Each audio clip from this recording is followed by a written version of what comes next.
ஒரு மனிதர் அவர் யாருக்கிட்டேயோ தொலைபேசியில் பேசிகிட்டு இருக்கிறார். கொஞ்சம் தூரத்தில் நாம் நிற்கிறோம். எட்டத்தில் இருந்துக்கிட்டு அவரை கவனிக்கிறோம். அவர் ஃபோனில் பேசுகிறத, அவர் பேசுகிற வார்த்தைகள் என்ன அப்படிங்கிறது நம்ம காதில் விழலை. ஆனாலும் அவர் பேசிக்கிட்டு இருக்கிறது நல்ல செய்தியா கெட்ட செய்தியா அப்படிங்கிறத நம்மளால் யூகிக்க முடியும். மகிழ்ச்சியான செய்தியை பேசும்போது முகம் மலருது, புன்னகை பூக்குது. இதில் ஒன்று நீங்கள் கவனிக்கணும். தொலைபேசியில் நாம் பேசுகிறப்போ நம்மோட பேசுகிறவர் எதிரில் இல்லை. அவர் தொலைபேசி வழியாக நம்ம குரலை மட்டும்தான் கேட்க போகிறார். நம்ம முகத்தை அவர் பார்க்க போகிறதில்ல.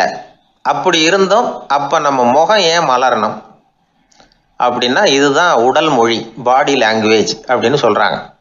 நம்ம அறியாமலேயே நம்ம உடம்பு செய்திகளை தெரிவிக்குது பாருங்கள், அதுதான் உடல் மொழி. ஒரு மனிதர் தொலைபேசியில் பேசிக்கிட்டு இருக்கிறத நீங்கள் தூரத்திலிருந்து கவனிச்சுக்கிட்டே அவர் நண்பரோட பேசுகிறாரா, மனைவியோட பேசுகிறாரா, குழந்தையோட பேசுகிறாரா, இல்லை மேல் அதிகாரிகிட்ட பேசுகிறாரா, அல்லது அவருக்கு கீழே பணிபுரிகிறவர்கள்கிட்ட பேசுகிறாரா அப்படிங்கிறத கண்டுபிடிக்கலாம். அதுக்கு காரணம் அவருடைய உடல் மொழி. இந்த உடல் மொழி கூட நம்ம வாழ்க்கையின் முன்னேற்றத்துக்கு பயன்படும். இதை பற்றிலாம் கூட சில நிபுணர்கள் ஆராய்ச்சி பண்ணி பார்த்துருக்குறாங்க. அவங்க சில விவரங்களை சொல்கிறாங்க. குறிப்பாக ஒருத்தர் தன்னுடைய நாற்காலியில் கிட்டத்தட்ட படுத்துக்காத குறையாக உட்காந்துருக்கிறாருன்னு வச்சுக்கோங்க. எதிர இருக்கிறவர் பேசுறது அவருக்கு பிடிக்கலன்னு அர்த்தமா. தலையை சொரிஞ்சிக்கிறது, வேறு வேறு திசைகளில் பார்க்குறது, கொட்டாவி விடுறது, கால்களை மாற்றி போட்டு உட்கார்றது, களைப்பாக கை விரல்களை அப்படியே பின்னிக்கிறது, அடிக்கடி கடிகாரத்தை பார்க்குறது, இப்படிலாம் ஒருத்தர் பண்ணிக்கிட்டு இருக்கிறாருன்னா நாம் கூடிய சீக்கிரம் அந்த இடத்த விட்டு எழுந்திரிச்சு வந்துடுறது நல்லது. ஏன்னா இதெல்லாம் அவருடைய சலிப்பு, சோர்வு, ஆர்வமின்மை இதுக்கு அடையாளங்கள். நம்முடைய பேச்சு அவரை சலிப்படைய வச்சுட்டுதுன்னு அர்த்தம். அவர் ரொம்பவும் சோர்ந்து போயிட்டாருன்னு பொருள். நம்முடைய பேச்சில் அவருக்கு ஆர்வம் இல்லைன்னு அர்த்தம். அதே நேரத்தில் நாற்காலியின் நுனியில் அமர்ந்து உடலை முன்னுக்கு நகர்த்தி எதிர இருக்கிறவரின் கண்களை பார்த்துக்கிட்டே பேசினாலும் சரி அல்லது பேச்சை கேட்டாலும் சரி, உங்கள் பேரில் மற்றவங்களுக்கு உள்ள பிடிப்பு அதிகரிக்கும். நாம் எப்படிப்பட்டவருங்கிறத நம்ம உடம்பும் நடை உடை பாவனையும் அடுத்தவங்களுக்கு காட்டி கொடுத்துரும். உங்கள் உடம்பு, உங்கள் பார்வை, நடை, உட்கார்ற விதம், இதை வச்சுக்கிட்டே நீங்கள் பொறுப்புள்ளவரா, முரடரா, அலட்சியமானவரா, மரியாதை தெரிஞ்சவரா, அடக்கமானவரா, நம்பிக்கைக்கு உரியவரா, நாணயம் இல்லாதவரா, பயந்தவரா, திறமைசாலியா, அப்பாவியா அப்படிங்கிறதையெல்லாம் கண்டுபிடிச்சிடலாம். அதனால் இந்த உடல் மொழியை புரிஞ்சுக்கிட்டு நம்மளை கொஞ்சம் சரிப்படுத்திக்கிட்டோம்னா வாழ்க்கையில் சுலபமாக பல காரியங்களை சாதிக்க முடியும். ஒரு மனநல மருத்துவமனை, அங்கே ஒருத்தர் ஒரு நாற்காலியில் உட்காந்துக்கிட்டு கார் ஓட்டுறது மாதிரி அப்படி பாவனை பண்ணிகிட்டு இருந்தார். ஸ்டியரிங்கை திருப்புறது மாதிரி, பின்னாடி வர்ற வண்டியை நிற்க சொல்கிறது மாதிரி, அப்புறம் இவர் ஒதுங்கிக்கிட்டு அவருக்கு வழி விடுறது மாதிரி, இப்படிலாம் சேட்டைகள் பண்ணிக்கிட்டு இருந்தார் மனநல மருத்துவமனையில். இதை பார்த்துக்கிட்டு இருந்த ஒருத்தர் பக்கத்தில் இருந்த இன்னொருத்தர்கிட்ட கேட்டார், இவர் ஏன் இப்படி பண்ணுறாரு, இவருக்கு ஏன் அப்படி வந்தது நிலைமை அப்படின்னு சொல்லி அவர் விசாரித்தார். அப்போ அவர் விவரம் சொன்னார். வேறு ஒன்றும் இல்லைங்க, இவருக்கு கார் ஓட்டணும்னு ஆசை ரொம்ப காலமாக, அது நிறைவேறாமல் போயிட்டுது. அதுக்கப்புறம் அவர் மனநோயாளியாக மாறிட்டார். இங்கே அழைச்சிட்டு வந்தாங்க. இங்கே அழைச்சிட்டு வந்ததுலேருந்து அப்படி தான் பண்ணிகிட்டு இருக்கிறார். அவர் கார் ஓட்டுறது மாதிரிலாம் பாவனை பண்ணிகிட்டு இருப்பார், திருப்புறது மாதிரி பண்ணுவார், பின்னாடி வர்றவங்களுக்கு இடம் விடுவார், இப்படிலாம் செய்கிறார் அப்படின்னு விவரம் சொன்னாங்க. நீங்கள் சொல்லப்படாதா, இப்போ நீங்கள் கார் ஓட்டல, வெறும் நாற்காலியில் தான் உட்காந்துருக்குறீங்க அப்படின்னு நீங்கள் சொல்லப்படாதா அவருக்கு அப்படின்னு கேட்டாங்க. அது முடியாதுங்க, ஏன்னா அந்த காரை கழுவுறதுக்காக அவர் தினமும் எனக்கு 10 ரூபா கொடுத்துக்கிட்டு இருக்கிறார் அப்படின்னாராம் அங்கே வேலை செஞ்சுக்கிட்டு இருந்த ஒருத்தர். அதனால் வாழ்க்கையில் நாம் இந்த உடல் மொழியை புரிஞ்சுக்கணும். உடல் மொழிங்கிறது இப்போ ஆரம்பத்தில் சொன்னது மாதிரி அந்த தொலைபேசியில் பேசுகிறவங்கள தூரத்திலேருந்து பார்த்தாவே அவர் யாருக்கிட்ட பேசுகிறார், என்ன பேசுகிறாருன்னு தெரியும். நம்ம முகத்தை நல்லா வச்சுக்கணும். உடல் மொழியை நம்ம புரிஞ்சுக்கிட்டு பயன்படுத்த ஆரம்பித்தோம்னா எந்த முயற்சி பண்ணினாலும் அதில் வெற்றி நிச்சயம். ஊரில் ஒரு சிற்பி இருந்தார். சிற்பின்னா அவர் ரொம்ப திறமையுள்ளவர். அதாவது எங்கேயாவது ஒரு கல் கிடந்தால் போதும், அதை அப்படியே எடுத்துகிட்டு வருவார். கொஞ்ச நாள் கழித்து அவர் இடத்துக்கு போய் பார்த்தா அழகாக ஒரு சிற்பம் உட்காந்துருக்கும். இந்த கல்லாக கிடந்தது சிற்பமாக மாறி இருக்கும், அந்த அளவுக்கு பண்ணிவிடுவார். அப்பேற்பட்ட சிற்பி எப்படிங்க அவ்வளவு மோசமான ஒரு கல்லில் இருந்து இவ்வளவு அழகாக ஒரு சிற்பத்தை உங்களால் வடிக்க முடிஞ்சுது அப்படின்னு கேட்டால், அது ஒன்றும் பெரிய விஷயம் இல்லைங்க, இந்த சிற்பம் ஏற்கனவே அந்த கல்லுக்குள்ளே இருந்தது. இதை சுற்றி இருக்கிற வேண்டாத பகுதிகளெல்லாம் உளியால் கொத்தி எடுத்துவிட்டேன், அவ்வளவுதான் என் வேலை. உடனே உள்ளே இருந்த இது வெளியில் வந்துட்டுது அப்படிம்பார். அந்த அளவுக்கு திறமைசாலி. ஒரு சின்ன பாறை இல்லைன்னா கருங்கல்ல பார்த்துட்டாருன்னா போகிறோம், விடமாட்டார். அந்த கல்லோட அமைப்பை கவனித்து பார்த்துட்டு இதுக்குள்ளே ஒரு வீரன் ஒளிஞ்சிருக்காம்பார். அவர் கண்ணுக்கு அதுக்கு தெரியும். இந்த கல்லுக்குள்ளே ஒரு துறவி உட்காந்துருக்காரும்பார். நமக்கெல்லாம் வெறும் கல்லாக தான் தெரியும். இந்த கல்லுக்குள்ளே ஒரு நடன மங்கை நடனம் ஆடிக்கிட்டு இருக்கா அப்படிம்பார். உடனே அந்த கல்லை கொண்டுகிட்டு வருவார். அவர் சொன்னது மாதிரியே உள்ளே இருக்கிற அவங்களையெல்லாம் வெளியில் கொண்டுகிட்டு வந்துடுவார். அதாவது வேண்டாத பகுதிகளெல்லாம் கொத்தி எடுத்துருவார். அவர் மொழியில் சொல்லப்போனால் இந்த சிற்பிக்கு ரொம்ப நாளாக மனசுக்குள்ளே ஒரு ஆசை. அதாவது உண்மை, தூய்மை, இதுக்கு உதாரணமாக இருக்கக்கூடிய புத்தர் சிலையை வடிக்கணும் அப்படிங்கிறது அவரோட ஆசை. ஆனால் அந்த ஆசை நிறைவேறாமலே இருந்துக்கிட்டு வந்தது. அதுக்கு என்ன காரணம்னா, அதுக்கு தகுந்த மாதிரி ஒரு கல் கிடைக்கல. கல் கிடைச்சா அதை செஞ்சிருவார். ரொம்ப காலமாக அங்கே இங்கே தேடி அலைஞ்சார். இந்த புத்தர் சிலை வடிக்கிறதுக்கு பொருத்தமாக ஒரு கல் கிடைக்குமா அப்படின்னு சொல்லி கண்ணில் படுற கல்லையெல்லாம் உத்து உத்து பார்ப்பார். உள்ளே புத்தர் இருக்காரான்னு கவனிப்பார். இருக்கிற மாதிரி எதுவும் தெரியல அவர் கண்ணுக்கு. சரி, இதுக்கு என்ன செய்யலாம்னு யோசனை பண்ணார். நேராக ஒரு புத்த மடாலயத்துக்கு போனார். அங்கே இருக்கிற ஒரு புத்த துறவியை சந்தித்தார். அவர்கிட்ட விசாரித்தார், சுவாமி, புத்தரின் தூய்மை ஒளிஞ்சிருக்கிற அந்த கல் எங்கே கிடைக்கும் அப்படின்னார். அந்த கல் இருக்கிற இடம் எதுன்னு இன்னமும் உங்களுக்கு தெரியலையா அப்படின்னு கேட்டார் துறவி. இல்லைங்க, அதுக்காகத்தான் அலைஞ்சிக்கிட்டு இருக்கிறேன் அப்படின்னார் இவர். சரி, கவலைப்படாதீங்க, ஏன் கூட வாங்க காட்டுறேன் அப்படின்னு அழைச்சிட்டு போனார். எங்கே போனார்னா, அந்த மடாலயத்தின் பின்பக்கம் போனாங்க. 2 பேரும் போனாங்க. அங்கே போய் பார்த்தா அங்கே ஒரு கிணறு இருந்தது. என்ன அது, நாம் கேட்டது கல், இவர் அழைச்சிட்டு வந்து காட்டுறது கிணறு அப்படின்னு இவருக்கு சந்தேகம். ஒரு மாதிரியாக பார்த்தார். அவர் சொன்னார், துறவி எட்டி பாருங்க உள்ள அப்படின்னாரு. கிணறுக்குள்ளே என்ன இருக்கும்னு இவருக்கு தெரியாதா, இருந்தாலும் அவர் சொல்கிறாரு அப்படின்னு சொல்லி எட்டி பார்த்தார். பார்த்தா அதில் தண்ணி இருந்தது. அந்த தண்ணியில் தன்னோட உருவம் தெரிஞ்சுது. இப்போ அந்த புத்த ஞானி சொன்னார், துறவியாரே, புத்தரை நாம் தான் ஒழிச்சு வச்சிருக்கிறோம், நமக்குள்ளே தான் அவர் மறைஞ்சிருக்கிறார். அவரை அடையாளம் தெரியாதபடி மூடி இருக்கிறது எது தெரியுமா? நம்மக்கிட்ட இருக்கிற கோபம், போலித்தனம், பதட்டம், ஆசை, இதெல்லாம் தான்.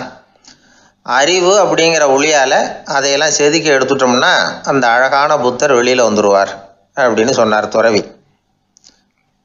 அதனால் நமக்குள்ளே இருக்கிற நம்மளை நமக்கே அடையாளம் தெரியல அப்படிங்கிறது தான் உண்மை. அந்த உண்மையான மனிதன் உள்ளே இருக்கிறான். இவர் கல்லை பார்த்துட்டு உள்ளே யார் இருக்காங்கிறது அவருக்கு தெரிஞ்சுது சிற்பிக்கு. ஆனால் உண்மையான புத்தர் எங்கே இருக்காருங்கிறத அவரால் அடையாளம் கண்டுபிடிக்க முடியல. அப்படி தான் பல பேர் இன்றைக்கி இருந்துக்கிட்டு இருக்கிறோம். ஒரு அப்பா தன்னுடைய பிள்ளைக்கு புத்தி சொன்னார், அதோ பார்ப்பா, மனசு தான் கல், அறிவு தான் உளி. உன்னுடைய மனசுங்கிற கல்லை அறிவுங்கிற ஒளியால் செதுக்கி அழகான மனிதனாக நீ வெளியில் வரணும்னார். அதுக்காக தான்ப்பா தேடிகிட்டு இருக்கேன்னா அவன். மனசுங்கிற கல்லை தேடிக்கிட்டு இருக்கிறியா அப்படின்னு கேட்டார். இல்லைப்பா, அறிவுங்கிற ஒளி எங்கே இருக்குன்னு தெரியல எனக்கு, அதை தான் தேடிக்கிட்டு இருக்கிறேன் அப்படின்னு நானா. அதனால் அறிவை தேடிக்கிட்டு இருக்கிறவன் என்னைக்கு உண்மையை கண்டுபிடிக்க போகிறான், அதையே கண்டுபிடிக்க முடியலைங்கும் பொழுது. அதனால் நாம் யார் அப்படிங்கிறது நமக்கு அடையாளம் தெரியணும். அந்த அடையாளம் தெரிஞ்சுட்டா வாழ்க்கையில் வெற்றி நிச்சயம். ஒரு ஊரில் ஒரு ஆள் இருந்தான். அவனுக்கும் அவன் மனைவிக்கும் சண்டை. இவன் கோவிச்சுக்கிட்டு வீட்டை விட்டு வெளியில் வந்துட்டான். நேராக தன்னுடைய நண்பன் ஒருத்தனை தேடிட்டு போனான். அந்த நண்பன் எப்படின்னா, எதுக்கும் அசரமாட்டான், எப்பவும் மகிழ்ச்சியாக இருப்பான். அவங்ககிட்ட போய் இவன் யோசனை கேட்டான். அது சரி, நீ எப்படி எப்பவும் மகிழ்ச்சியாக இருக்கிற, என்னால் அப்படி இருக்க முடியலையே அப்படின்னு கேட்டான். என்ன நடந்தது சொல்லுன்னா அவன், வீட்டில் எனக்கும் என் மனைவிக்கும் தகராறு, நிம்மதி இல்லை, அதுதான் இங்கே வந்தேன், உங்ககிட்ட யோசனை கேட்கலாமேன்னு அப்படின்னு விவரத்தை சொன்னான். அதை கேட்டுவிட்டு அதுக்கப்புறமா இவன் சொன்னான், இந்த பாருப்பா, இது ஒன்றும் பெரிய விஷயம் இல்லை. எனக்கு 2 மனைவிகள், 2 வீடு. ஒரு வீட்டில் சண்டை வந்துட்டுதுன்னா நேராக இன்னொரு வீட்டுக்கு வந்துடுவேன். இங்கே சண்டை வந்துட்டுதுன்னா நேராக அங்கே போயிடுவேன். 2 குடும்பம் இருக்கிறதுனால இப்படி ஒரு வசதி, இதுதான் என்னுடைய மகிழ்ச்சியின் ரகசியம் அப்படின்னு நானா. ஓ அப்படியா விஷயம், இப்போ புரிஞ்சுக்கிட்டேன், உன்னுடைய யோசனைக்கு ரொம்ப நன்றி அப்படின்னு சொல்லிவிட்டு இவன் திரும்பி வந்துட்டான். அங்கே இங்கே தேடினான். ஒரு வாரத்துக்குள்ளே இன்னொரு பொண்ணை தேடி கண்டுபிடிச்சி கல்யாணம் பண்ணிட்டான். இப்போ இவனுக்கும் 2 வீடு ஆயிட்டுது. அதுக்கப்புறம் என்னாச்சு தெரியுமா, இவன் 2வதாக கல்யாணம் பண்ணிக்கிட்டு வந்தானே, இந்த செய்தி முதல் மனைவிக்கு தெரிஞ்சு போச்சு. போனான், அது கழுத்தை பிடிச்சி வெளில தள்ளி விட்டு கதவை சாத்தி விட்டது. இனிமேல் இந்த பக்கம் வராத, எனக்கு தெரியாமல் எப்படி நீ இன்னொரு கல்யாணம் பண்ண அப்படின்னு சொல்லி அடித்து விரட்டி விட்டது. இவன் அதனால் என்ன பரவாயில்லன்னு 2வது மனைவி வீட்டுக்கு போனான். அங்கே பார்த்து, நீ எனக்கு கல்யாணம் பண்ணுறதுக்கு முன்னாடி ஏற்கனவே உனக்கு கல்யாணம் ஆச்சுங்கிற விஷயத்த ஏன் என்கிட்ட சொல்லலை அப்படின்னு சொல்லி அதுவும் கழுத்தை பிடிச்சி வெளில தள்ளி விட்டது. இவன் வீதிக்கு வந்துட்டான். இங்கேயும் போக முடியல, அங்கேயும் போக முடியல. என்ன இது, அவன் சொல்லி கொடுத்த யோசனை ஒன்றும் சரியாக வரலையே அப்படின்னு யோசனை பண்ணிக்கிட்டே நடந்தான். வழியில் ஒரு பாழடைஞ்ச மண்டபம். சரி, இன்னைக்கு ராத்திரி இங்கேயே படுத்துருவோம், வேற எங்கேயும் போய் படுத்து தூங்க முடியாது, அதான் 2 பேரும் விரட்டி விட்டாங்களே, என்ன பண்ணுறது அப்படின்னு சொல்லி அந்த மண்டபத்தில் போய் ஒரு தூணில் ஓரமாக சாஞ்சி உக்காந்தான். அப்போ எதிர்த்தாப்புல இன்னொரு தூண் ஓரமாக யாரோ அசைகிறது மாதிரி தெரிஞ்சுது, லேசான இருட்டில். யாரப்பா அது அப்படின்னு கிட்ட போய் பார்க்குறான். அப்புறம் தான் தெரியுது, அவன் யார் தெரியுமா, இவனுக்கு யோசனை சொன்னான்ல 2 கல்யாணம் பண்ணிக்கணும்னு சொல்லி, அவன் அங்கே படுத்து கிடக்குறான். டேய் நீ எப்படிடா இங்கே வந்த அப்படின்னா, 2 வீட்லேயும் சண்டை வந்துட்டுது, அதுதான் இங்கே வந்தேன் படுத்து தூங்கலாமேன்னு அப்படின்னா. 2 வீடு இருக்கிறது சௌரியம்னு என்கிட்ட சொன்னியப்பா அப்படின்னா இவன். நான் அப்படி சொன்னதுக்கு ஒரு காரணம் உண்டுன்னா அவன். என்னடா காரணம்னு கேட்டான். அது வேற ஒன்றும் இல்லை, தினமும் ராத்திரியில் இந்த மண்டபத்தில் தனியாக படுக்கிறதுக்கு எனக்கு பயமாக இருந்தது, எனக்கு ஒரு துணை தேவைப்பட்டது, அதுக்காக தான் உங்ககிட்ட அப்படி ஒரு யோசனை சொன்னேன். இப்போ நீயும் வந்ததுனால எனக்கு துணை கிடச்சிட்டுது. இப்போ நம்ம 2 பேரும் துணையாக இங்கே படுத்துக்கலாம், நீ அந்த தூணில் சாஞ்சிக்கோ, நான் இந்த தூணில் சாஞ்சிக்கிறேன் அப்படின்னு சொல்லி படுத்து தூங்க ஆரம்பிச்சிட்டானோ. அதாவது நம்ம வாழ்க்கையில் முடிவுகள் எடுக்கிற விஷயத்தில் இந்த ஆள் மாதிரி தான் பல பேர் நடந்துக்கிறோம் அப்படிங்கிறார். அதாவது உலக புகழ்பெற்ற மனோதத்துவ மேதை எம் ஸ்காட் பெக் அப்படிங்கிறவர். அதாவது வீட்டுக்கு தேவையான பொருள்கள் வாங்குறதுலேருந்து கல்யாணம் பண்ணுறது, வீடு கட்டுறது வரைக்கும் அடுத்தவங்க பேச்சை கேட்டு வீணா போகிறவங்க தான் அதிகம். அறிவுரை கேட்கறதுல தப்பு இல்லை, ஆனால் அதுக்கப்புறம் அதை பற்றி சரியாக சிந்திச்சு பார்க்கறதில்ல, அதுதான் தப்பு. சில பேர் அறிவுரை சொல்கிறதுலேயே ரொம்ப தெளிவாக இருப்பாங்க. ஏன் சார் 2 சம்சாரத்தோட குடும்பம் நடத்துறது ரொம்ப கஷ்டமானு கேட்டாராம் ஒருத்தர். அது எனக்கு தெரியாதுங்க அப்படின்னாராம் அவர். ஏன்னு கேட்டிருக்கார். ஏன்னா எனக்கு 3 சம்சாரம் அப்படின்னாராம் அவர். எனக்கு ஒரு நண்பர், அவர் ஒரு வழக்கறிஞர். ஒரு நாள் அவர்கிட்ட பேசிகிட்டு இருந்தேன். அப்போ கேட்டேன், ஏன் சார் நீங்கள்லாம் கோர்ட்டில் வாதாடுறப்போ கருப்பு நிற அங்கி அணியிறீங்களே, அதுக்கு என்ன காரணம், சட்டத்துக்கும் கருப்பு கலருக்கும் என்ன சம்பந்தம் அப்படின்னு கேட்டேன். அது ஒரு சுவாரஸ்யமான கதைன்னார் அவர். சொல்லுங்களேன் அப்படின்னு அவர் சொன்னார். கிபி 1694 வருஷத்தில் இங்கிலாந்து அரசி 2வது மேரிங்கிறவர் இறந்து போனார். அந்த ராணியோட கணவர் 3ஆம் வில்லியம், அவரு ஒரு உத்தரவு போட்டாராம், அரசியோட மறைவுக்கு அனுதாபம் தெரிவிக்கிற வகையில் வழக்குரைஞர்கள் எல்லாரும் கருப்பு நிற அங்கி அணியணும் அப்படின்னு. அன்னைக்கு ஆரம்பித்த அந்த பழக்கம் அதுக்கப்புறம் மாறவே இல்லையாம், இன்னைக்கும் தொடருது. வழக்குரைஞர்கள்லாம் முதல்ல கருப்பு அங்கி மட்டும்தான் அணிஞ்சாங்களாம். அதில் ஒரு சின்ன சங்கடம், ஏற்கனவே உடம்பு கருப்பாக இருக்கிறவங்க அதுக்கு மேலே கருப்பு ட்ரெஸ் வேற போட்டுக்கிட்டா முகம் பளிச்சுன்னு தெரியாது இல்லையா. அதனால் முகம் பளிச்சுன்னு தெரியறதுக்காக அவங்கெல்லாம் வெள்ளை நிற பட்டியை அணிய ஆரம்பித்தாங்களாம். இப்படி தான் இங்கிலாந்தில் அந்த பழக்கம் ஆரம்பமாயிருக்குது. அந்த சமயத்தில் இந்தியாவை ஆண்டது பிரிட்டிஷ்காரங்க தானே, அதனால் இங்கேயும் அந்த பழக்கம் அப்படி நடைமுறைக்கு வந்துட்டுது. அதே மாதிரி சர்ச்சிலின் மூதாதையரான மார்ல்பரோ பிரபுவின் ஞாபகார்த்தமாக நீதிபதிகள் இந்த வெள்ளை குள்ளாய் அணிகிற முறை பழக்கத்துக்கு வந்துதான். இதுதான் என்னுடைய நண்பர் சொன்ன தகவல். இங்கிலாந்தில் நீதிமன்றம்ங்கிறது ரொம்ப மதிப்புள்ளது, அந்த அளவுக்கு சட்டத்துக்கு அங்கே மரியாதை. அங்கே நடந்த ஒரு சுவாரஸ்யமான நிகழ்ச்சியை ஒரு சகோதரி எழுதி அனுப்பியிருந்தாங்க. அவங்க அப்பா நீதித்துறையை சேர்ந்தவரா, அவர் சொன்னதான் இது. அவங்க எழுதி அனுப்பியிருந்த விஷயம் என்னென்னா, அங்கே ஒரு கேஸில் ஒரு முக்கியமான தீர்ப்பு வழங்க வேண்டியிருக்குது. ஜட்ஜு, பாரட்லா படித்த பெரிய பெரிய வக்கீல்கள், ஜூரி எல்லாருமா கூடி அந்த கேஸை பற்றி விவாதிக்கணும். சுமாராக 40 பேர். இதுக்காக கோர்ட்டு ஹாலில் விசேஷ சேம்பரில் நுழையிறதுக்கு முன்னாடி அவங்களெலாம் தங்களுடைய கோட்டு தொப்பி எல்லாத்தையும் கழட்டி அங்கே நின்றுக்கிட்டு இருந்த ஒரு அட்டெண்டர்கிட்ட கொடுத்துட்டு உள்ளே போனாங்க. அந்த ஆள் படிக்காதவர், அவர் ஒவ்வொருத்தர் கொடுக்குறதையும் வாங்கி அங்கே அப்படியே ஒரு இடத்துல அடுக்கி வைக்கிறார். அப்படியே வாங்கி உள்ளே வச்சுக்கிட்டு இருக்கிறார் ஒவ்வொரு இடத்துல. அது அவரோட வேலை. உள்ளே போன ஜட்ஜி, வக்கீல், ஜூரி எல்லாரும் ரொம்ப நேரமாக அந்த கேஸை பற்றி விவாதிக்கிறாங்க. ஒரு நாள் பூரா ஆயிட்டுது. அவ்வளவு தீவிரமாக அக்கு வேறு ஆணி வேறைய பிச்சு உதறி இருக்கிறாங்க. ஒரு வழியாக 13 மணி நேரம் கழித்து வெளியில் வந்திருக்கிறாங்க. ஒவ்வொருத்தராக வர வர அந்த அட்டெண்டரும் அவங்கவுங்க கோட்டு தொப்பியை அவங்கக்கிட்ட எடுத்து ரொம்ப மரியாதையாக திருப்பி கொடுத்துக்கிட்டு இருக்கிறார். கடைசியாக ஜட்ஜ்மெண்ட்லாம் எழுதி முடிச்சுட்டு ரொம்ப திருப்தியோடவும் களைப்போடவும் வெளியில் வந்துக்கிட்டு இருக்கிறாராம். இந்த ஆள் அவருடைய மேல் கோட்டையும் தொப்பியையும் எடுத்து அவர்கிட்ட ரொம்ப மரியாதையோடு நீட்டினாராம். ஜட்ஜுக்கு ரொம்ப ஆச்சரியம். இந்த ஆள் எப்படி இவ்வளவு பேரோட கோட்டு தொப்பி எல்லாத்தையும் ஞாபகம் பேசாமல் திருப்பி கொடுக்குறார் அப்படிங்கிறது அவருக்கு ஆச்சரியம். அதனால் அவர் அந்த ஆளை பார்த்து கேட்டாராம், ஏப்பா இந்த கோட்டை கொடுக்குறியே, இது என்னோடது தானா? என்னோடது தான்னு உனக்கு எப்படி தெரியும் அப்படின்னாராம். இதுக்கு அந்த பியூனு ரொம்ப பதவிசாக பதில் சொன்னாராம், ஐயா இந்த கோட்டு ஹேட்டை உங்ககிட்ட வாங்கி மாட்டினேன். இப்போ திரும்ப உங்ககிட்ட தரணும், தந்துட்டேன். இதுதான் என்னோட வேலை. மற்றபடி இது உங்களோடதா இல்லையா அப்படிங்கிறதெல்லாம் எனக்கு தெரியாதுங்க அப்படின்னாராம். ஒரு நண்பர்கிட்ட பேசிக்கிட்டு இருந்தேன். அவருடைய உறவினர் ஒருத்தர் ஒரு நேர்முக தேர்வுக்கு போயிருந்தாராம், இன்டர்வியூக்கு. ரொம்பவும் பொறுப்பாகவும் கவனமாகவும் செயல்பட வேண்டிய பதவிக்கான நேர்காணல் அது. இவர் எழுத்து தேர்வில் ஏராளமான மதிப்பெண்கள் வாங்கிவிட்டார். அதனால் அதை பற்றி கவலை இல்லை. இப்போ நேர்முக தேர்வில் தேர்வு பெறணும். ஏராளமான சான்றிதழ்கள் வச்சிருந்தார். நேர்காணலில் கேட்கப்பட்ட எல்லா கேள்விகளுக்கும் சரியான பதில் தான் சொன்னார். இருந்தாலும் பாருங்க, அந்த நேர்முக தேர்வில் அவர் தேர்ந்தெடுக்கப்படலை. என்ன காரணம் அப்படின்னு பின்னாடி விசாரிச்ச போதுதான் விவரம் தெரிஞ்சுதான். அது என்ன ஆயிருக்குதுன்னா, அந்த நேர்காணலின் போது இவர் நடந்துகிட்ட முறையில சில தவறுகள் நடந்து போச்சான். முக்கியமா 2 தவறுகள். ஒண்ணு, அவங்க ஒரு கேள்வியை கேட்டு முடிக்கிறதுக்குள்ளேயே இவர் பதில் சொல்ல ஆரம்பிச்சுட்டாராம். ரெண்டாவது என்னன்னா, இவர் நாற்காலியில தாராளமா இயல்பா சாஞ்சி உட்காராம நாற்காலி முனையில உட்கார்ந்துருந்தாராம். இந்த 2 விதமான செயல்பாடுகளும் இவர் அவசரப்படுறவர், பதற்றப்படுறவர் அப்படிங்கிறதுக்கான அடையாளங்கள்.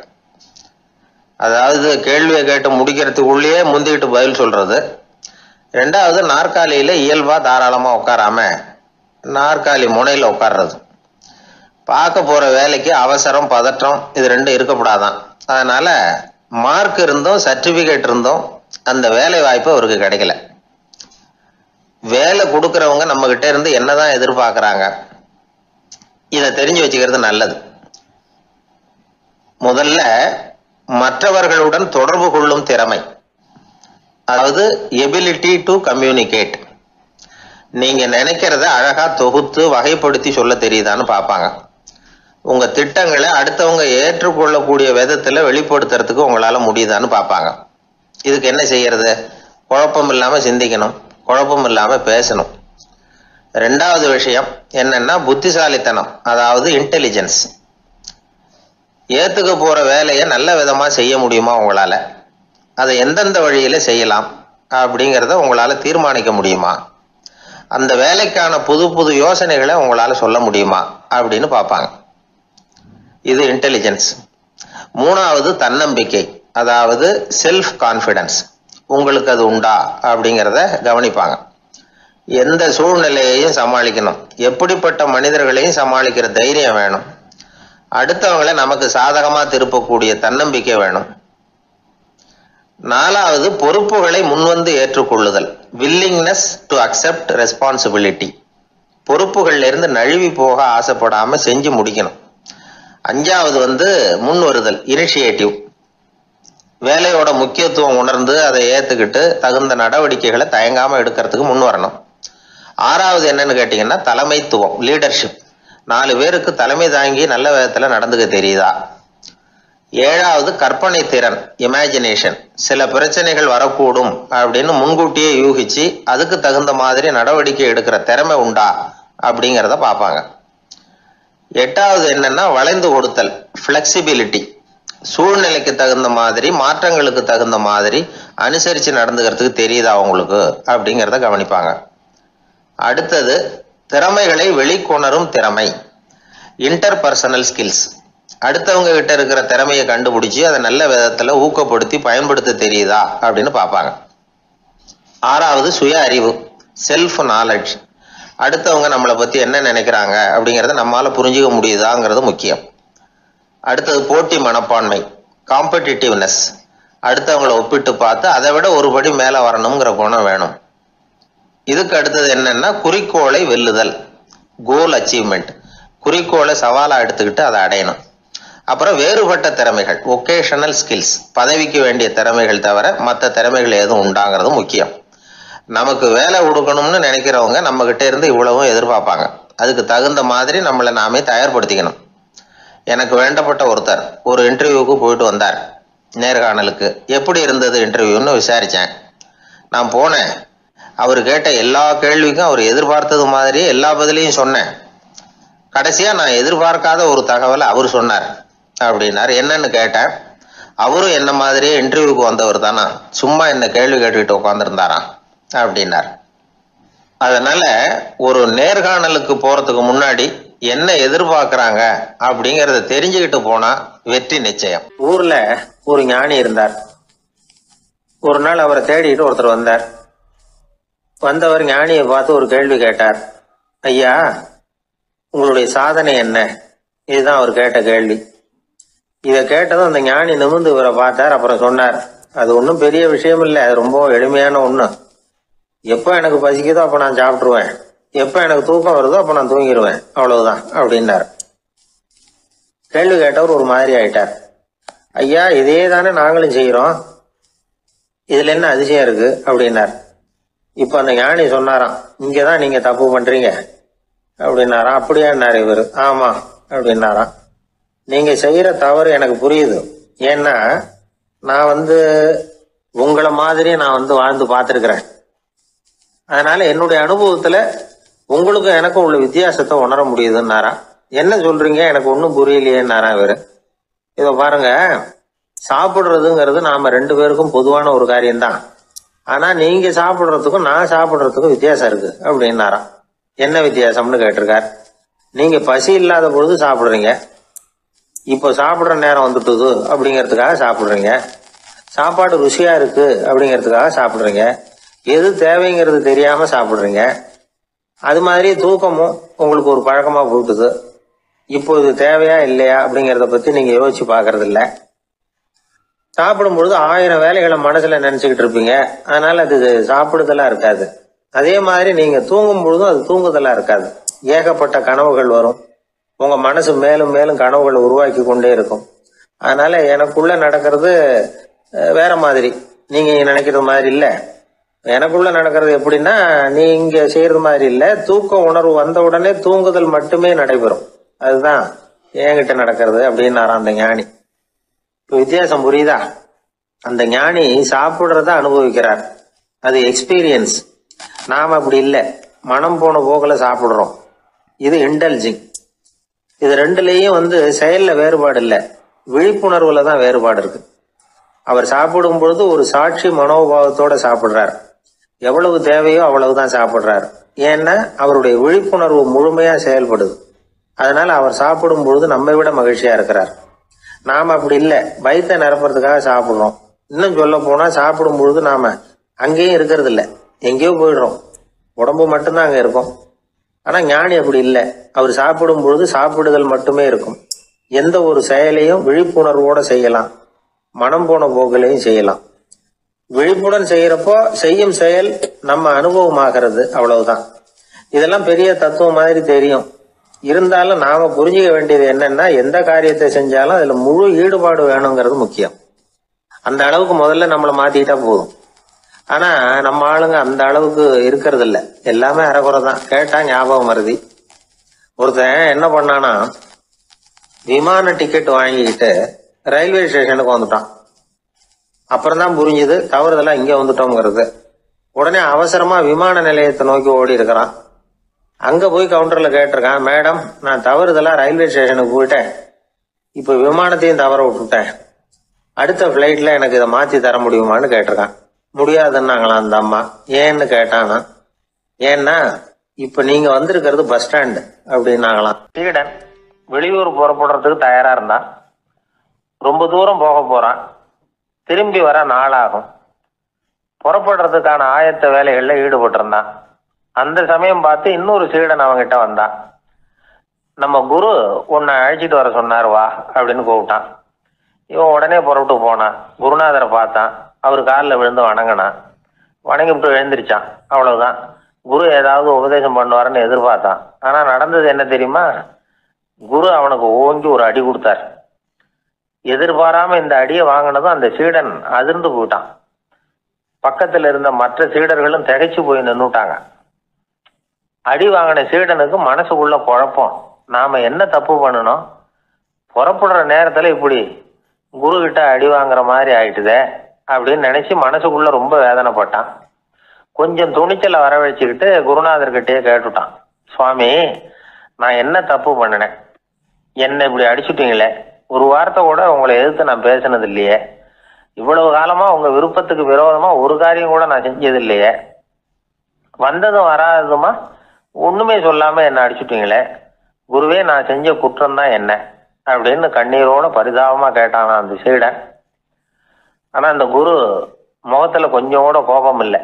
அவர் சிரிச்சுக்கிட்டே நின்றுகிட்டு இருந்தாராம். அதுக்கப்புறம் சொன்னாராம், என்னுடைய அருமை சீடனே, நீ ஒரு தவறும் பண்ணல, நான் உன்னை அடிச்சது நீ ஏதோ தப்பு பண்ணிவிட்டேங்கிறதுக்காக இல்லை, நீண்ட பயணம் போக போறேன், ஞாபகமா ஏதாவது கொடுத்து அனுப்ப வேணாமா, நீ ஞானம் பெற்ற பிறகுதான் திரும்பி வர போறேங்கிறது எனக்கு தெரியும், அதுக்கு பிறகு உன்னை வந்து அடிக்க முடியுமா, அதனால இப்ப கிடைச்சிருக்கிற இந்த வாய்ப்பை பயன்படுத்திக்கிட்டேன், அப்போதைக்கு இப்பவே அடிச்சுட்டேன், அவ்வளவுதான், வேற ஒண்ணும் இல்லை அப்படின்னாராம். குரு சிரிச்சுக்கிட்டே இப்படி சொல்றார். இருந்தாலும் இதுவும் ஒரு உபதேசம் தான். அதிர்ச்சிகளால வந்து விழிப்படைய வைக்கிறதும் ஒரு வழிதான். இது வந்து ஜென் வழி. பெரும்பாலும் அதிர்ச்சியின் மூலமாகவே ஞான தரிசனத்தை அருள்கிறவர்கள் தான் ஜென் குருமார்கள். நம்ம தியானம் தான் ஜென். இந்தியாவிலிருந்து இது சீனாவுக்கு போய் கொஞ்சம் பேர் மாறி வளம் பெற்று ஜப்பான்ல ஜென் ஆகி வளர்ந்துருக்குது, அவ்வளவுதான். ஜென்கிறது தியானம். எதை நினைச்சும் தியானிக்கிறது இல்லை, எல்லாத்துலயும் தியானம் இருக்கிறதா சொல்லுது ஜென். பேசுறது, இருக்கிறது, நடக்கிறது, சாப்பிடுறது, சிரிக்கிறது, தூங்குறது, தொழில் செய்கிறது அல்லது சும்மா இருக்கிறது எல்லாமே தியானம் தான். ஜென்கிறது ஒரு சுய தரிசனம், தன்னைத்தானே அடையாளம் கண்டுகொள்ளுகிறது தான் அது. இல்லாத எதையும் தேடி கண்டுபிடிக்கிறது இல்லை.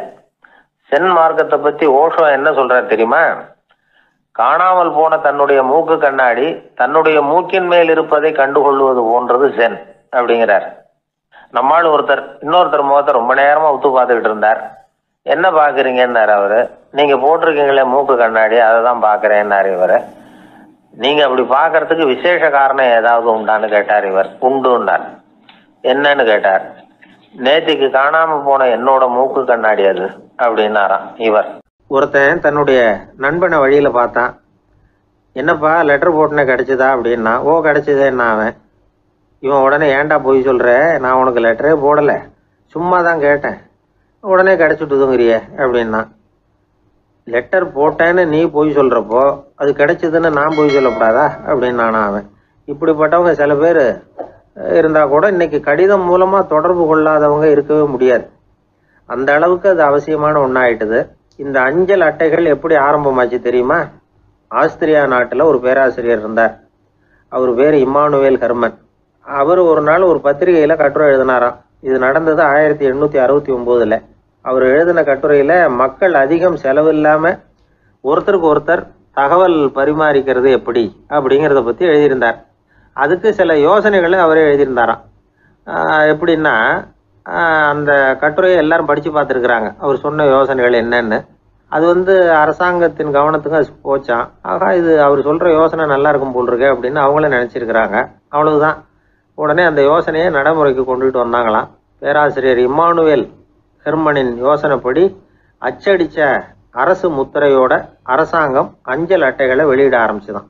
1869 அக்டோபர் 7 இது நடந்திருக்கு. உலகின் முதல் அஞ்சல் அட்டை வெளிவந்த நாள் அது. அப்போ தான் அதுக்கு பேர் என்ன தெரியுமா? அதாவது கரஸ்பாண்டிங் கார்டு அப்படின்னு பேரான் அது. அதுக்கப்புறம் என்ன ஆச்சுன்னா உடனடியாக அமெரிக்காவிலேயே இது மாதிரியான கார்டுகளை வெளியிட ஆரம்பிச்சிட்டாங்க. அங்கே இதுக்கு என்ன பேர் தெரியுமா? Postal card. அதுக்கப்புறம் 1870 இங்கிலாந்துலேயும் இதை வெளியிட்டாங்களாம். அதை வெளியிட்ட முதல் நாள் அன்னைக்கு என்ன நடந்தது தெரியுமா? மக்கள்லாம் ஏதோ நியாய விலை கடையில் நிற்கிறது மாதிரி பெரிய பெரிய கியூ வரிசையில் நின்று இதை வாங்கினாங்களாம். நம்ம நாட்டில் முதல் அஞ்சலகம் 1927 கல்கத்தாவில் ஆரம்பமாயிருக்கு. இன்னைக்கும் அஞ்சலகம் இல்லாத இடமே இல்லை. அந்த அளவுக்கு அஞ்சல் போக்குவரத்து அதிகமாக இருக்குது. அன்னைக்கு உள்நாட்டில் ஒருத்தருக்கு ஒருத்தர் தகவல் பரிமாற்றம் செய்து கொள்ள மலிவான ஒரு அஞ்சல் அட்டையை அரசாங்கம் வெளியிடலாம் அப்படின்னு பேராசிரியர் எழுதின கட்டுரை இன்னைக்கு எந்த அளவுக்கு ஆகியிருக்கு பார்த்தீங்களா? ஒருத்தன் ஒரு தபால் பெட்டிக்கு பக்கத்தில் தலையை வச்சுக்கிட்டு அவன் பாட்டுக்கு நின்றுட்டு இருந்திருக்கான். அங்கேருந்து இன்னொருத்தன் கேட்டிருக்கான் என்ன ஆச்சுன்னு.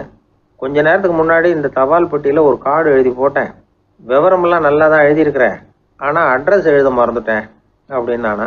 உடனே அவன் அதுக்காக கவலைப்படாத, நான் போட்ட கார்டில் அட்ரஸ் எல்லாம் பின்கோடு உள்பட கரெக்டாக எழுதியிருக்கேன், ஆனால் விவரம் எழுத மறந்துட்டேன் நானா. கவலைப்படாத, கொஞ்ச நேரத்தில் தபால்காரர் வருவார், பெட்டியை திறந்ததும் நம்ம லெட்டரை கேட்டு வாங்கிக்கலாம்னா ஒருத்தன். கொஞ்ச நேரத்துக்கு முன்னாடி அவர் வந்தார், கேட்டேன், அதுக்கப்புறம் தான் மனசுக்கு ரொம்ப கஷ்டமாக போச்சு நானா. இவன் ஏண்டான்னு கேட்டிருக்கான். அவன் இது தபால் புட்டு இல்லையா. ஒரு தடவை கலைவாணர் NS கிருஷ்ணன் பேராசிரியர் கல்கியை சந்திச்சு பேசிக்கிட்டு இருந்தாராம். கலைவாணர் கல்கியை பார்த்து எனக்கு கதை எழுத ஆசையா இருக்கு, எப்படி எழுதுறதுன்னு கேட்டாராம். கதை எழுதுறதுக்கு 4 மை வேணும்னாராம் கல்கி. அப்படியா, அப்படின்னா என்னென்ன கலர் மை அப்படின்னு கேட்டிருக்காரு கலைவாணர் சிரிச்சுக்கிட்டே. நான் சொன்னது கலர் மை இல்லை, அது வேற மை. அதாவது கதை எழுதுறதுக்கு தேவைப்படுகிற 4 மை எதுன்னா, 1 திறமை, 2 பேணாமை, 3வது தனிமை, 4வது பொறுமை அப்படின்னாராம். உடனே கலைவாணர் உங்க யோசனை அருமை அப்படின்னாராம். அதுதான் கலைவாணர். பொதுவாக எழுத்தாளர்கள் எழுதுகிற மாதிரி நடந்துக்கிறது இல்லை, ஆனால் கலைவாணர் என்ன சொல்லுவாரோ அதே மாதிரி நடந்துக்குவார். எல்லாருக்கும் எல்லாம் கிடைக்கணுங்கிற கருத்தை சினிமா படங்களில் வலியுறுத்துவார். அதே மாதிரி நடைமுறை வாழ்க்கையிலேயே எல்லாருக்கும் எல்லாமும் கொடுப்பார். பணம், பதவி, புகழ் இப்படி எதுவுமே இல்லாத ஒரு சாதாரண மனுஷனா இருந்தா கூட இவர் மனுஷனுக்கு கொடுக்குற மரியாதையில கொஞ்சமும் குறைச்சல் இருக்காது. இந்த குணம் சாதாரணமா எல்லாருக்கும் இருக்கிறது இல்லை. அவரு சினிமா தியேட்டருக்கு போய் சினிமா பார்க்கறது வழக்கம். அவர் வந்திருக்கிறாருங்கிறது தெரிஞ்சா போதும், வெளியில பிச்சைக்காரங்க வந்து கூடிடுவாங்க. இது அவருக்கு தெரியும். வெளியில நம்மளை நம்பி ஒரு கூட்டம் காத்துக்கிட்டு இருக்குமேன்னு நினைப்பார். உடனே ஒரு 100 ரூபா நோட்டை கொடுத்து சில்லறையா மாத்திட்டு வர சொல்லுவார். படம் முடிஞ்சு வெளியில வர்றப்போ சில்லறையோட வருவார், எல்லாருக்கிட்டையும் கொடுத்துருவார். ஏன்னா எல்லாரும் தேடிட்டு வருவாங்க அவரை. என்ன எல்லாரும் சௌக்கியமா இருக்கிறீங்களா அப்படின்னு பிரியமா விசாரிப்பார். ஏதோ ரொம்ப நெருங்கின சொந்தக்காரங்களை விசாரிக்கிறது மாதிரி விசாரிப்பார். தன்கிட்ட இருக்கிற சில்லறையை எல்லாருக்கும் சமமா பிரித்து கொடுத்துட்டு தான் அங்கேருந்து புறப்படுவார். ஒரு நாள் அது மாதிரி புறப்படுற சமயத்தில் ஒரு சின்ன பையனுக்கு சில்லறை எதுவும் கிடைக்கல கொடுக்கறதுக்கு. இது கலைவாணருக்கு தெரியாது. காரில் ஏறி புறப்பட்டு போயிட்டார். அந்த பையன் காரை பிடிச்சிக்கிட்டு பின்னாடியே ஓடியாந்துருக்கிறான். ஐயா, நீங்களே இல்லைன்னு சொன்னால் நான் என்ன பண்ணுறது, இன்னைக்கு பட்னி தான், அம்மாவுக்கு வேற உடம்பு சரியில்லை அப்படின்னு கத்திக்கிட்டே ஓடியாந்தானா. கலைவாணர் கவனிச்சுட்டார். உடனே காரை நிறுத்த சொன்னார், இறங்கினார்.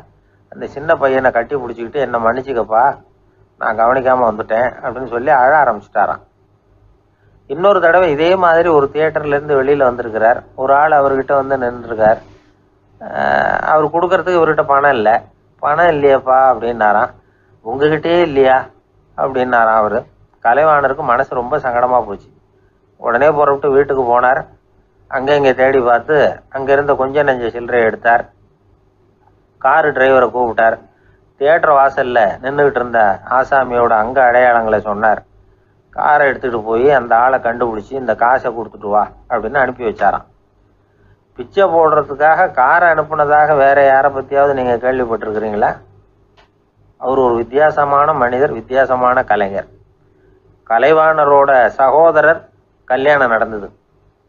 அதில் தியாகராஜ பாகவதர் கச்சேரி முடிஞ்ச உடனே அதில் சம்பந்தப்பட்ட கலைஞர்களுக்கெல்லாம் கலைவாணர் பரிசுகள் கொடுக்குறார். அந்த கச்சேரியில் கடம் வாசித்தவருக்கு மட்டும் மற்ற எல்லாருக்கும் கொடுத்ததை விட பெருசா ஒரு வெள்ளி கோப்பையை பரிசா கொடுத்தாராம். மற்றவங்களுக்கெல்லாம் சின்னதா கொடுத்துட்டு கட வித்துவானுக்கு மட்டும் பெருசா பரிசு கொடுக்குறீங்களே ஏன்னு கேட்டிருக்கிறாங்க. அதுக்கு கலைவாணர் விளக்கம் கொடுத்தாராம். இப்பெல்லாம் ரயில்ல கூட்டம் அதிகங்கிறது உங்களுக்கு எல்லாருக்கும் தெரியும்.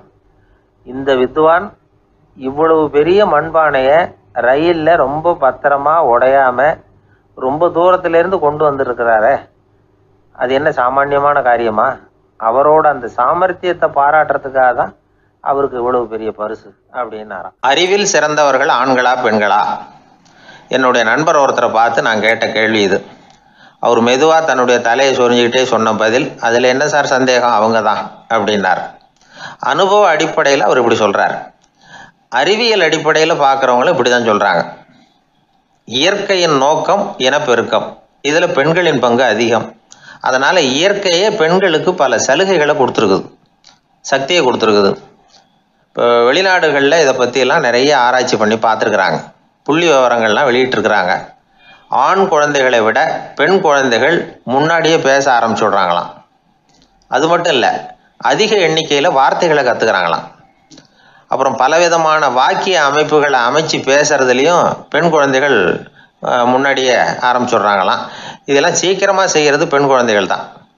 சம வயது உள்ள ஆண் குழந்தைகள் பெண் குழந்தைகள் இவங்களை வச்சு சோதனைகள் பண்ணி பார்த்துருக்குறாங்க.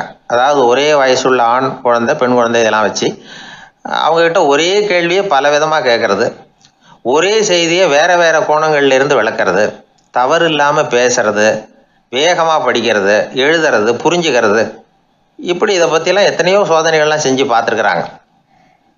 அப்படி பார்த்ததில் என்ன தெரிஞ்சதுன்னா, அதில் எல்லாம் ஆண் குழந்தைகளை விட பெண் குழந்தைகள் 1.5 மடங்கு அதிக திறமை உள்ளவங்களாக இருக்கிறாங்களாம். இன்னொரு மொழியை கற்றுக்கிறது, பேசுறது, எழுதுறது இது கூட பெண்களுக்கு சுலபமாக வருதான்.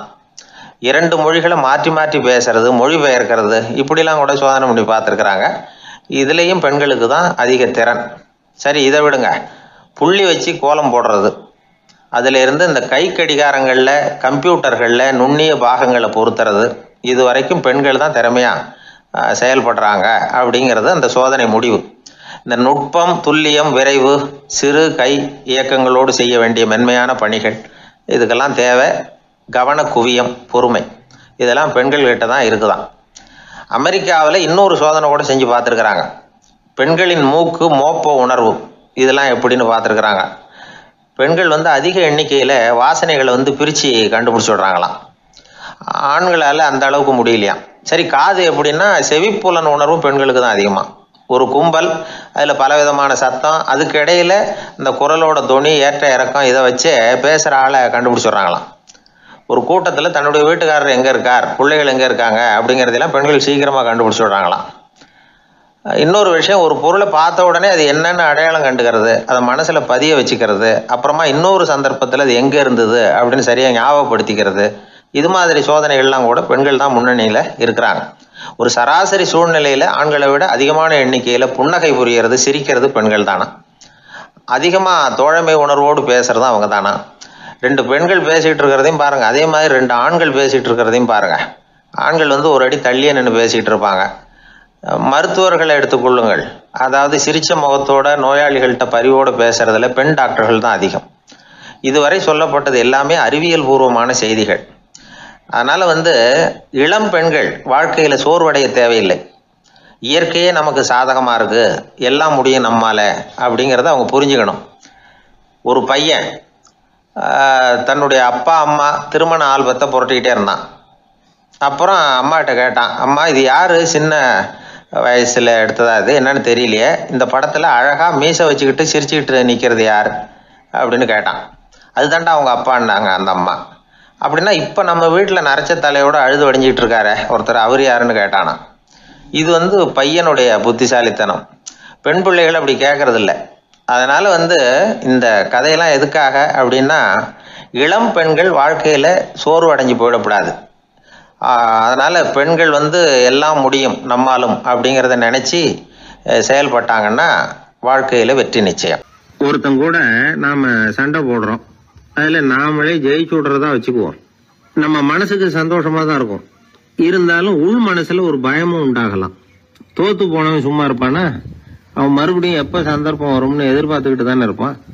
அதனால வெற்றியின் ஒரு பக்கம் சந்தோஷமா இருந்தாலும் இன்னொரு பக்கம் பயமா தான் இருக்கும். ஒரு மன்னன் இருந்தான். நிறைய பேரோட அவன் சண்டை போட்டான், ஜெயிச்சான், பல நாடுகளை வென்றான். அதனாலேயே அவன் மனசுக்குள்ள ஒரு பயம் உண்டாயிட்டுது. பகை மன்னர்கள் எல்லாம் படையெடுத்துக்கிட்டு வந்துட்டா என்ன பண்றது அப்படிங்கிற பயம்.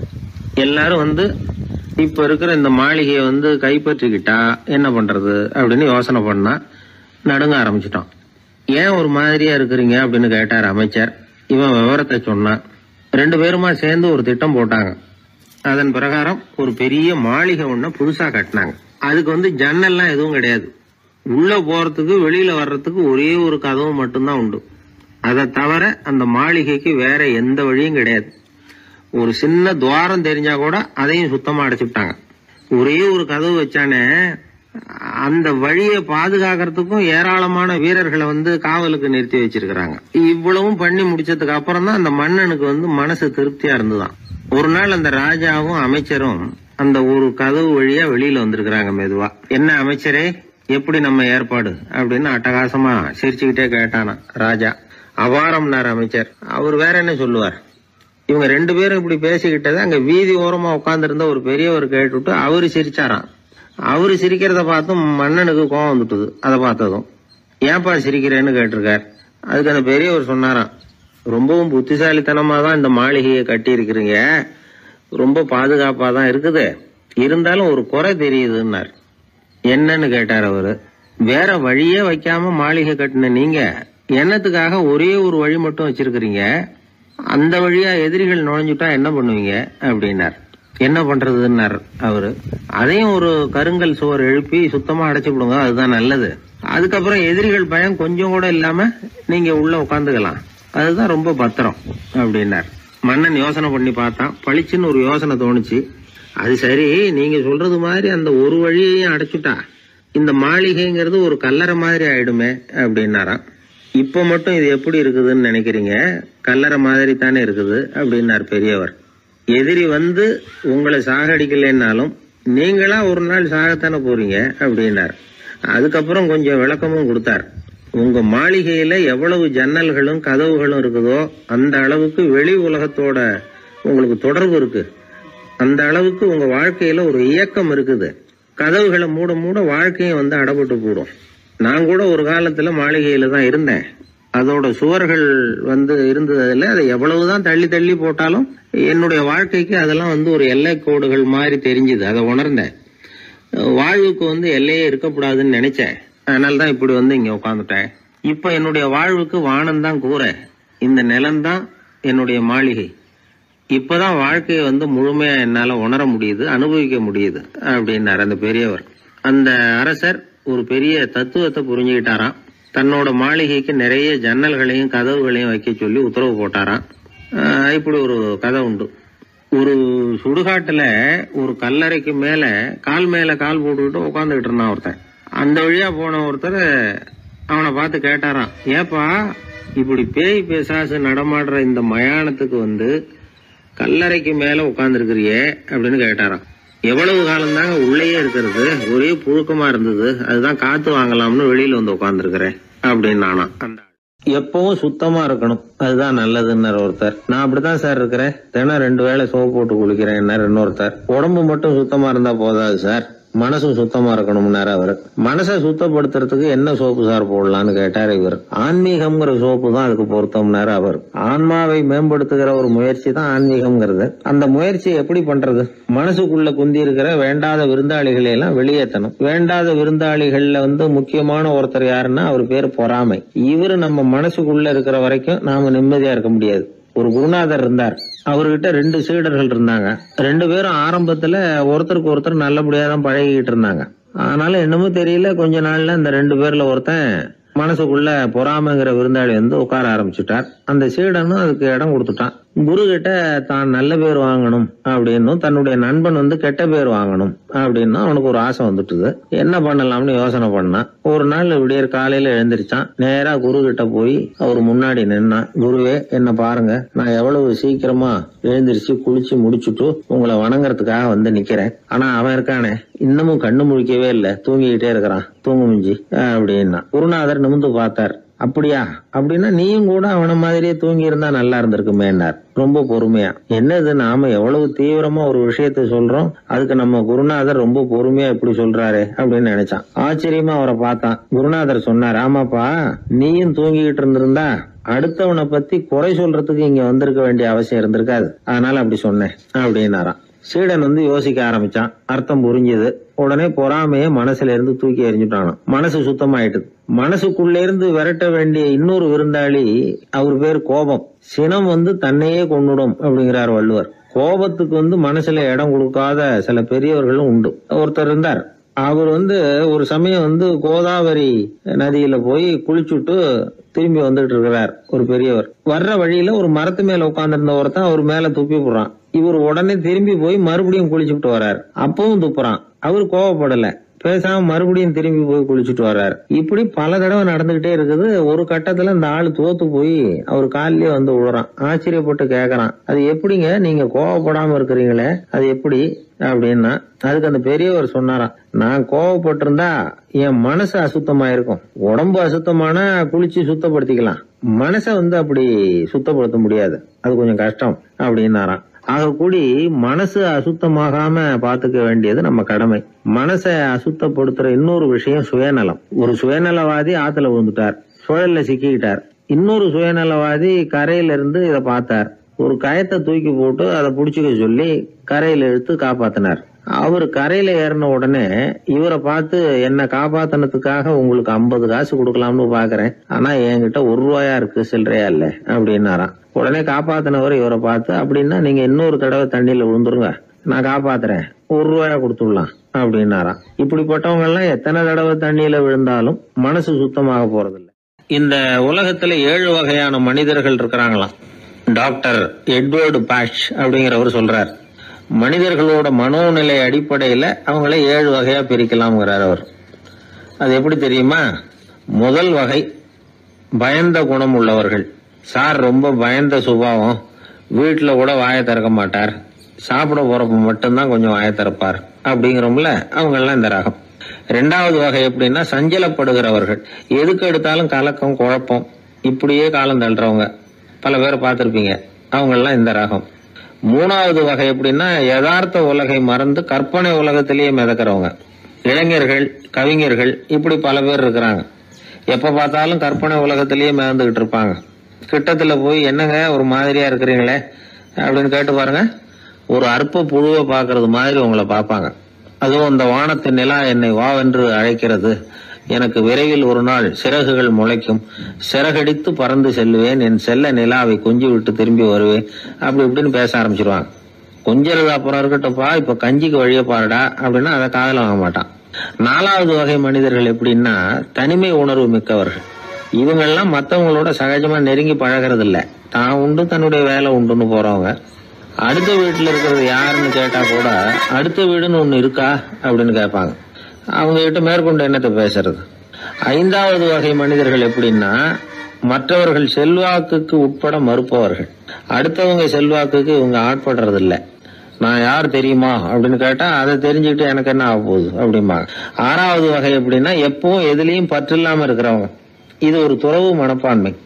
இயல்பாவே சில பேர் இப்படி இருக்கிறது உண்டு, அவங்களுக்கு எதுலயுமே ஒரு ஈடுபாடு இருக்காது.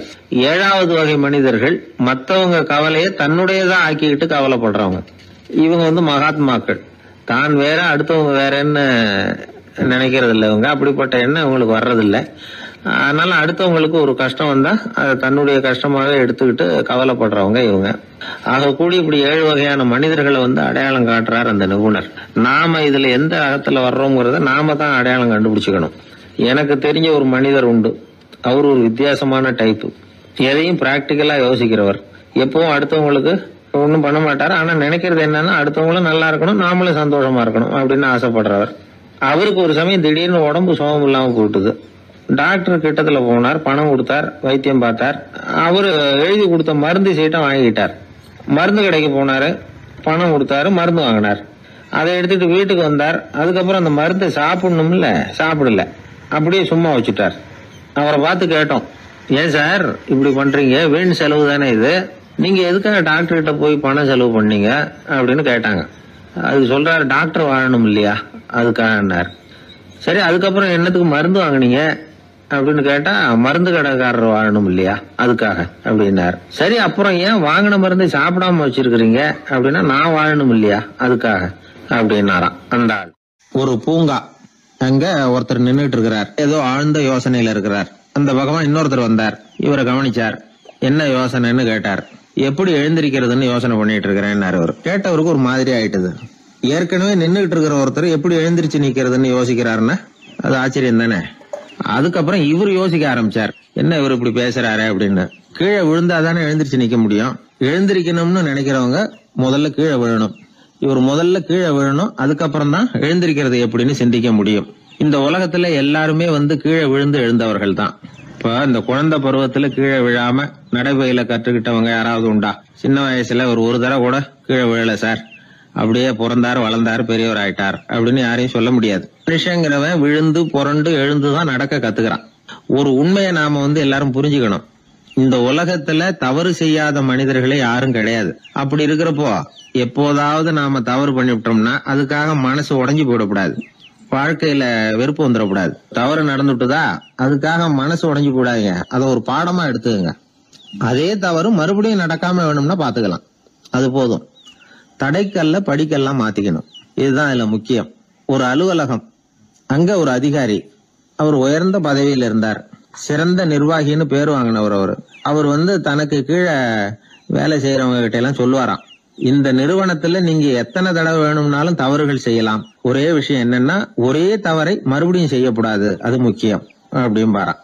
இத மேம்போக்கா பார்த்தா அவர் ஏதோ தன்னுடைய ஊழியர்களை தவறு செய்ய தூண்டுறது மாதிரி தெரியும். ஆனா உண்மை அப்படி இல்ல. இன்னைக்கு என்ன நடக்குது தெரியுமா? அநேகமா எல்லா மனிதர்களுமே ஒரே தவறை தான் மறுபடியும் செய்யறாங்க. விளையாட்டு வீரர்கள் ஒரே மாதிரியான தவறுகளை திரும்ப திரும்ப செய்யறது உண்டு.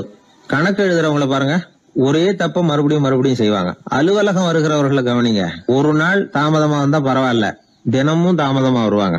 இது மாதிரி செய்த தவறையே திரும்ப திரும்ப செய்யறதுக்கு என்ன காரணம்?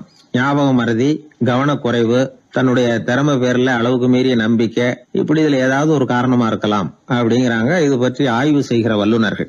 ஒரு தடவை செஞ்ச தவிர மறுபடியும் செய்யறது இல்லைன்னு முடிவு செஞ்சுக்கிட்டு அதை செயல்படுத்த கத்துக்கணும், அது போதும், வாழ்க்கை வெற்றிகரமா அமையும் அப்படிங்கிறாங்க அந்த அனுபவசாலிகள். அதனால வெற்றிகரமா வாழ்க்கையில நடைபோட விரும்பும் இளைஞர்கள் தவிர்க்க வேண்டியது என்னன்னா, முதல்ல சோம்பலை தவிருங்கள், சுறுசுறுப்பாக இயங்குங்கள் அப்படிங்கறது அவங்க அறிவுரை. 2வது ஞாபக மறதி, எந்த செயல்லையும் ஈடுபாடு வேணும், அக்கறை வேணும். 3வது கவனக்குறைவு, எதையும் அலட்சியப்படுத்தக்கூடாது. 4வது என்னால முடியாதது எதுவுமே கிடையாது அப்படிங்கிற அளவுக்கு மீறிய நம்பிக்கை, அது ஆபத்துல கொண்டு போய் விட்டுரும். முதல் தவறு உங்களுக்கு ஒரு பாடமா அமையணும். ஒரு மனிதர் அவர் தன்னுடைய 2 காதுலயும் கட்டு போட்டுக்கிட்டு வந்தார். அவருடைய நண்பர் அதை கவனிச்சுட்டாரு. என்ன சார் ஆச்சு, 2 காதுலயும் கட்டு போட்டுருக்கீங்களே அப்படின்னு விசாரிச்சார். ஒண்ணுமில்ல சார், வீட்டுல ரொம்ப ஆர்வமா டிவியில கிரிக்கெட் மேட்ச் பாத்துக்கிட்டு இருந்தேன். இப்போ என்னுடைய மனைவி துணிகளுக்கு அயன் பண்ணிட்டு இருந்தாங்க. அயன் பாக்ஸ் அப்படியே வச்சுட்டு அடுப்பங்கரைக்கு போயிட்டாங்க. அந்த சமயம் பார்த்து டெலிபோன் பண்ணி அடிச்சது. அவசரமா ஓடி போய் அதை எடுத்து காதுல வச்சேன். அப்பதான் தெரியும் அது அயன் பாக்ஸ்ங்கிற விஷயம். சூடா இருந்ததா, சுட்டு விட்டுது அப்படின்னாரு. ஒரு காது சரி சார், 2 காது ஏன் அப்படி ஆச்சு அப்படின்னு கேட்டார். அதே ஆளு மறுபடியும் போன் பண்ணா சார் அப்படின்னாரு. இவர் எவ்வளவு தூரம் யோசிச்சிருப்பாரு பாருங்க. தவறு மறுபடியும் நடக்கக்கூடாது, முதல் தவறு உங்களுக்கு ஒரு பாடமாக அமையட்டும் அப்படிங்கறது தான் இதுல இருந்து நாம தெரிந்து கொள்ள வேண்டிய கருத்து. அதனால தவறுகள் அதெல்லாம் தடைக்கெல்லாம் நினைக்க வேண்டாம், படிக்கெல்லாம் நினைப்போம். அப்படி நினைச்சோம்னா வாழ்க்கையில வெற்றி நிச்சயம். காசி தேசத்துல ஒரு வேடன் இருந்தானா, அவன் வழக்கம் போல காட்டுக்கு வேட்டையாட போயிருக்கிறான். ஒரு மானுக்கு நேரா குறி பார்த்து அம்பை விட்டுருக்கான். குறி தவறி போய் அந்த அம்பு ஒரு பெரிய மரத்து மேல போய் குத்திக்கிட்டுது. விஷம் தடவுன அம்பு, அதனால மரம் வீணா போயிட்டுது. அதுல இருந்த இலை காய் எல்லாம் உதிர ஆரம்பிச்சுட்டுது. கொஞ்ச நாள்ல அந்த மரம் பூரா காஞ்சி அப்படியே பட்டு போச்சு. அந்த மரத்துல ஒரு பொந்து, அதுல ஒரு கிளி ரொம்ப காலமா இருந்துகிட்டு இருக்குது. அந்த மரம் நல்லபடியா வளமா இருந்த காலத்துல நிறைய பறவைகள் அதுல தங்கி இருந்தது. மரம் காய ஆரம்பிச்சதும் அந்த பறவையெல்லாம் யோசிக்க ஆரம்பிச்சது, சரி இனிமே இந்த மரம் நமக்கு சரிபட்டு வராது, வேற இடம் பார்க்க வேண்டியதுதான் அப்படின்னு நினைச்சு ஒவ்வொன்னா பறந்து போக ஆரம்பிச்சுட்டுது. கடைசியில தங்கி இருந்தது அந்த ஒரு கிளி மட்டும்தான். அது அந்த மரத்தை விட்டுட்டு எங்கேயும் போறதுக்கு பிரியப்படலை. ஏன்னா அதுக்கு அந்த மரத்து மேல அவ்வளவு அன்பு. இறை தேடுறதுக்கு கூட அந்த கிளி வெளியே போறதில்ல. சாப்பிடாம இருந்தா உடம்பு என்னத்துக்கு ஆகும்? கிளி ரொம்ப வாடி போயிட்டுது, சத்தம் போட்டு கத்த கூட அதால முடியல. அந்த கிளி இப்படி நடந்துக்கிறது தேவலோகத்துல இருந்த இந்திரனுக்கே ரொம்ப ஆச்சரியமா இருந்துதான். நேர்ல போய் அந்த கிளியை பார்த்துட்டு வந்தா தேவையில்லைன்னு தோணுச்சு அவனுக்கு. உடனே தேவலோகத்தில இருந்து புறப்பட்டு பூலோகத்துக்கு வந்து சேர்ந்தான் இந்திரன். ஒரு சாதாரண மனுஷன் மாதிரி அந்த கிளிக்கு முன்னாடி போய் நின்னான். ஏ கிளியே, உனக்கு என்ன பைத்தியமா? இந்த மரத்துல இலையும் இல்ல காயும் இல்ல, கிளையெல்லாம் காஞ்சி போய் எப்போ ஒடிஞ்சு விழலாம்னு நேரம் பார்த்துக்கிட்டு இருக்குது. நீ இன்னமும் இதையே கட்டிக்கிட்டு அழுதுகிட்டு இருக்கிறிய. உன் கூட இருந்த மற்ற பறவைகள்லாம் பாத்தியா? இதே காட்டுல உள்ள செழிப்பான மரங்கள்ல போய் கூடு கட்டிக்கிட்டு சுகமா இருந்துகிட்டு இருக்கு. நீ மட்டும் ஏன் இப்படி கஷ்டப்படணும் அப்படின்னு கேட்டான் இந்திரன். கிளியை சும்மா சோதிக்கிறதுக்காக தான் அப்படி கேட்டிருக்கான். அந்த கிளிக்கு தவ வலிமை அதிகம், அதனால வந்திருக்கிறது இந்திரன் தாங்கிறது அதுக்கு புரிஞ்சு போச்சு. தேவேந்திரா, நான் இந்த மரத்துலதான் பிறந்தேன் வளர்ந்தேன். சின்ன வயசுல இருந்து என்னை வளர்த்து காப்பாத்தி ஆளாகினது இந்த மரம் தான். எனக்கு பசி எடுத்தப்போ பழம் கொடுத்தது இந்த மரம் தான். எனக்கு ஆபத்து வந்தப்போ அடைக்கலம் கொடுத்தது இந்த மரம் தான். இப்ப இந்த மரம் கஷ்ட திசையில இருக்குது. இந்த நேரத்துல நான் மட்டும் நல்லா இருந்தா போதும்னு நினைக்கலாமா? அது சுயநலம் இல்லையா? இப்படி இது துன்பப்படுற காலத்துல நானும் இது கூட இருந்து துன்பத்தை சகிச்சுக்கிறது தான் நியாயம். உதவி செஞ்சவங்களை உதறி தள்ளுறது நல்லது இல்லைங்கிறது உங்களுக்கே தெரியும். என்னோட நல்ல விரதத்தை குலைக்கிறது மாதிரி அல்லவா இருக்குது நீங்க சொல்றது. தேவர்களுக்கு ஏற்படுற சந்தேகங்களையே தீர்த்து வைக்கக்கூடிய நிலைமையில இருக்கிற நீங்க எனக்கு இப்படி உபதேசம் பண்ணலாமா அப்படின்னு கேட்டுதான் கிளி. இந்திரனுக்கு ரொம்ப மகிழ்ச்சி. இத கேட்டதும் கிளியே, நண்பர்கள்னா உன்ன மாதிரி இருக்கணும். பொதுவா ஒருத்தர் நல்லா இருக்கிறப்போ அவரை சுத்தி நிறைய பேர் இருப்பாங்க. அவர் கொஞ்சம் வீணா போயிட்டா அத்தனை பேரும் ஓடி போடுவாங்க. நீ அது மாதிரி இல்ல. சுகத்தையும் துக்கத்தையும் சமமா எடுத்துக்கிட்ட. உன்னை பாராட்டுறேன். உனக்கு விருப்பமான வரம் ஏதாவது கேளு தரேன் அப்படின்னாராம் இந்திரன். கிளி என்ன வரம் கேட்டது தெரியுமா? இந்த மரம் மறுபடியும் முன்னாடி இருந்தது மாதிரியே இலை பூ கனிகளோட செழிப்பா இருக்கணும் அப்படின்னு கேட்டுக்கிட்டுதான். அப்படியே தந்தேன்னாரு இந்திரன். அடுத்த வினாடியே மரம் முன்னாடி இருந்ததை விட செழிப்பா பூத்து குலுங்க ஆரம்பிச்சுட்டுது. அந்த கிளியும் ரொம்ப நாள் சந்தோஷமா வாழ்ந்துட்டு அதுக்கப்புறம் இந்திரலோகம் போய் சேர்ந்துதான். மகாபாரதத்துல பீஷ்மர் தர்மருக்கு இந்த கதையை சொல்றார். மற்றவர்கள் துன்பப்படுறப்போ இந்த கிளி மாதிரி எவன் பரிவு கொள்றானோ அவன் மேன்மை அடையிறது நிச்சயம் அப்படின்னு அவர் சொல்றார். சரி, அந்த கதையை இந்த சமயத்துல எதுக்கு சொல்லணும் அப்படின்னா, வயசான காலத்துல அம்மா அப்பாவை கவனிக்காத பிள்ளைங்க காதல இது விழட்டுமேங்கிறதுக்காக தான். மத்தவங்க துன்பப்படுறப்போ பரிவு காட்டினாலே அந்த அளவுக்கு மேன்மை கிடைக்கும்னா, பெத்தவங்க துன்பப்படுறப்போ பரிவு காட்டினா எந்த அளவுக்கு மேன்மைங்கிறத நினைச்சு பார்க்கணும். ஒரு வயசான அப்பா தன்னோட பிள்ளைய பத்தி ரொம்ப மெச்சுக்கிட்டார். என் பிள்ளை எப்பவும் புத்திசாலித்தனமா குடும்பம் நடத்துறான். அவன் சம்சாரம் கோவிச்சுக்கிட்டு பிறந்த வீட்டுக்கு போற அளவுக்கு அவன் நடந்துகிட்டதே இல்லை அப்படின்னார். அப்படிங்களான்னு கேட்டோம் ஆச்சரியமா.